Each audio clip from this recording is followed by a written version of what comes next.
Y estamos celebrando el día de hoy el cuarto día de la fiesta del Niño Jesús en homenaje del patrono de nuestro distrito de Tapairihua, porque celebramos, como todos los católicos, tenemos fe en nuestro santo, el niño que está presente con nosotros.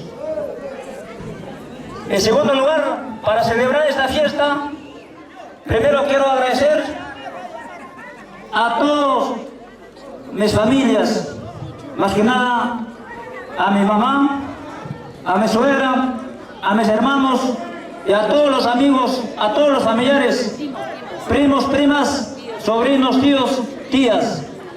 Y creo que todos somos familias en este pueblo de Tapairihua, porque Tapairihua es uno solo con 12 anexos. Gracias a todos presentes, mil gracias por la presencia de ustedes y apoyo a todos. Muchas gracias. Un aplauso, por favor, para el señor capitán de plaza. Agradecer de manera muy especial, agradecer en primer lugar a nuestro creador, nuestro Niño Jesús de Tapairihua, por reunirnos como todos los años.